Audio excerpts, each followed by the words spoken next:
A bill was just introduced to Congress that would revalue the United States gold holdings and use that in order to buy Bitcoin. I'm going to show you exactly what this bill says, how it works, and show you why not only would this be extremely bullish for the price of gold, but it could push Bitcoin past $700,000. This is the bill in question that was just submitted to Congress. Now, you may notice this bill is to establish a strategic Bitcoin reserve. However, that is something that President Trump did through executive order already. So what is this all about? Well, first of all, this is an old bill that has just been reintroduced to Congress. And the reason is because some people want this whole Bitcoin thing to stick, and they know that if it's created through executive order, it could also be destroyed through executive order as well. And so to make the strategic Bitcoin reserve stick, many people know they need Congress to do something about it. That's where this reintroduction of the Bitcoin Act comes in. Now, the second piece about this that requires congressional involvement is the fact that in President Trump's executive order, it specifies the strategic Bitcoin reserve will not accumulate more Bitcoin unless it can do so in a budget neutral way. In other words, he wants you to know that taxpayers are not going to be footing the bill for this. And don't worry, there's gonna be some sleight of hand involved because taxpayers will be footing the bill for this if this goes through. It just won't be through taxes. Okay, so now let's take a look at the section that details gold revaluation in order to purchase Bitcoin. The Federal Reserve banks shall tender all outstanding gold certificates in their custody to the Secretary. Because of the Gold Reserve Act of 1934, all of the gold held in the Federal Reserve System was transferred to the Department of the Treasury. And in exchange, the Treasury gave gold certificates back to the Federal Reserve for the stated amount of gold transferred at the price of $42.22 per ounce, which was the price of gold set by law at that time. In other words, the United States government has a lot of gold. The Treasury is the one that holds on to it. And they took that gold from all of the banks through the Federal Reserve System, and in exchange, they gave them gold certificates that said the gold that you have access to is worth $42.22. But as of March of 2025, the price of gold is over $3,000 per ounce. And yet legally, the United States government currently recognizes the value of its gold holdings still as only $42 per ounce. And so this bill would require all Federal Reserve banks to give all of their gold certificates back to the Treasury. Those gold certificates currently state that the gold is worth $42 an ounce. The bill goes on to say that not later than 90 days after the tender of the last certificate, the Secretary of the Treasury will issue new gold certificates to the Federal Reserve banks that reflect the fair market value price of the gold held against the certificates by the Treasury as of the date specified by the Treasury on each new gold certificate. In other words, the Federal Reserve banks will give their gold certificates back to the Treasury, and the Treasury will give the Federal Reserve banks new gold certificates that have the current value of gold listed on them, in this case, $3,000 per ounce. But the problem is you can't just swap that out without something happening on the other side of the balance sheet, because the Federal Reserve would be giving up something legally worth $42 and receiving something legally worth $3,000. And so the bill then goes on to rectify this issue by saying that upon issue by the Secretary, each Federal Reserve bank that receives a new gold certificate shall remit the difference in cash value between the old and new gold certificates to the Secretary for deposit in the general fund within 90 days. In other words, the Federal Reserve will be giving up its $42 certificates in exchange for $3,000 certificates, and they have to print up the cash between the difference, so $2,958, and give that cash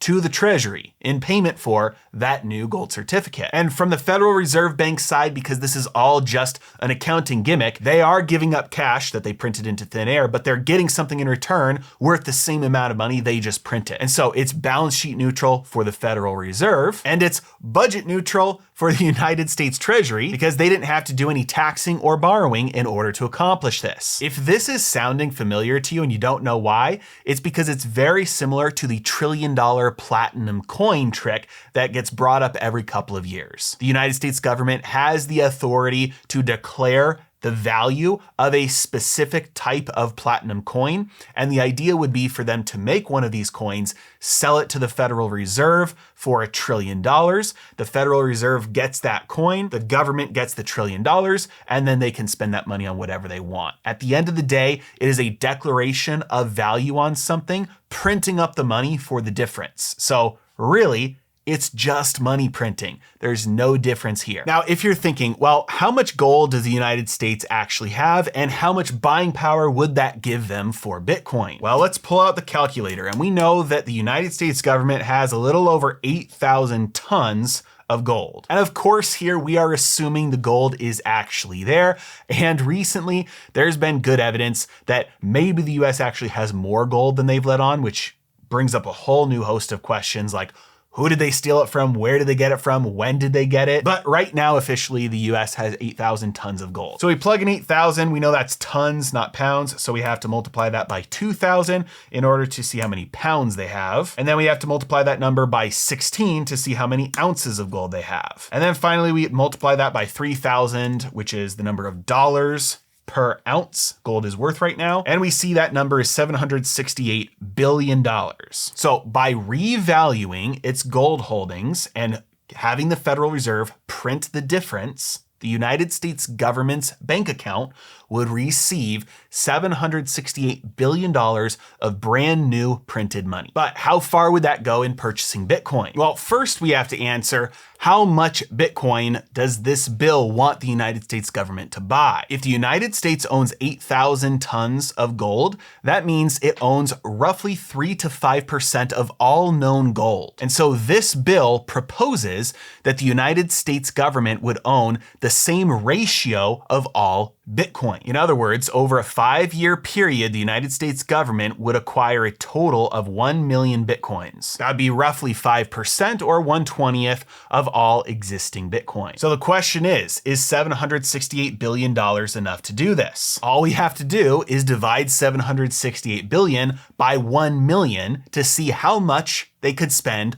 on each Bitcoin. And when we do that, we come up with an answer of $768,000. In other words, if Congress were to instruct the Federal Reserve to print up the money equaling the current market value of the United States government's gold holdings, and the government used that cash to buy Bitcoin, the price of Bitcoin could be driven up all the way to $768,000 per Bitcoin, and the government would still be able to buy 1 million Bitcoin with that. Now, the price of Bitcoin today is hovering around $84,000, and this purchase plan would be set to take place over a 5-year period, which means that in the beginning, at least, they would be purchasing Bitcoin for much less than $768,000. But understanding all this buying pressure is coming in, there would certainly be other actors, states in the United States, other nations, sovereign wealth funds, institutions, pensions that would all be trying to front run this. And it's interesting that just within the last couple of days, Larry Fink, who is the CEO of BlackRock, predicted that Bitcoin is going to $700,000, which is eerily close to the amount that it would cap out at if supported only by US government purchases, which means that this plan would have the potential to drive Bitcoin up even higher than that. And so you ask, what would they do if they run out of the money that they printed in order to buy Bitcoin and they still haven't gotten all million that they want? And that's where we have to go to the section right before the revaluation section in the bill and see that they plan to use Federal Reserve Bank remittances of net earnings, in other words, profits, in order to fund these purchases. Now, this is a discussion for another time, but usually the Federal Reserve runs a profit. They have a balance sheet full of US government treasuries, mortgage-backed securities that pay interest to the Federal Reserve. After they pay out dividends and cover all their costs, if there's anything left over from that, they just give that money straight back to the US Treasury. During recent times, they've been running a loss, so they just print up the difference, which means they're not sending any money to the Treasury. But eventually, if and when interest rates go back down, that flips, the Fed starts running a profit again, and all that money goes back to the Treasury. This bill proposes that all that money being sent to the US government from the Fed, from its profits on its balance sheet, would be used to buy Bitcoin. This means that even if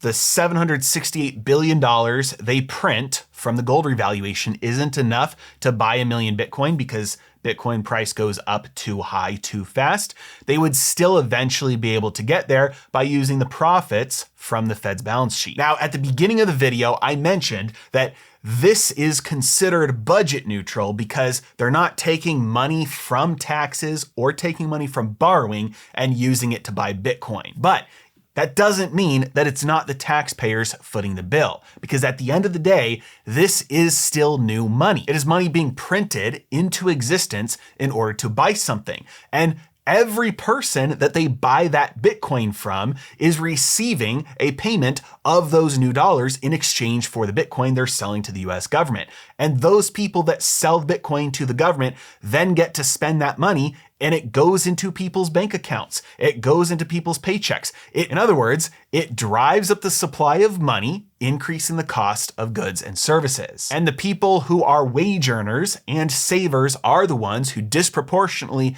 pay the cost of the rising price of goods and services. In other words, inflation. So just because you aren't paying for something out of direct taxation doesn't mean as a taxpayer you aren't going to foot the bill for it. Now, the final point to make here is whether or not this will be bullish for the price of gold. And the answer to that is almost certainly yes, and not because of the revaluation. The federal government's declared value of gold is almost irrelevant.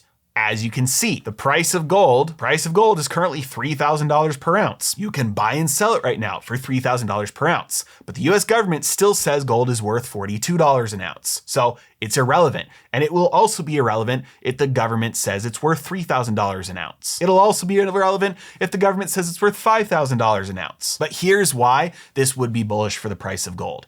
It would be bullish for the price of gold because it would be money printing. And gold has a knack for sniffing out inflation. That's why the purchasing power of gold stays consistent over the course of hundreds and thousands of years. And so if you print close to $1 trillion, it doesn't matter what you use to buy with that printed money. Eventually that printed money makes its way into the economy, which is bullish for inflation protected assets like gold. At the end of the day, this would be yet another example of Congress picking winners and losers in the economy. The winners would certainly be asset holders, primarily Bitcoin and somewhat gold holders as well. And the losers would be everybody who owns no assets, has some savings, and lives off of wages and has to wait until their cost of living goes up for them to get a raise. And by then it's too late. They're already behind. This is just a bill, and so it is yet to be seen whether this will actually pass. But if it does, I guess you know what to do. If you want my help applying ideas like this to your investing so you can take advantage of these kinds of things before they happen, make sure you don't forget to sign up for my asymmetric trading masterclass. The link is in the description below. As always, thanks so much for watching. Have a great day.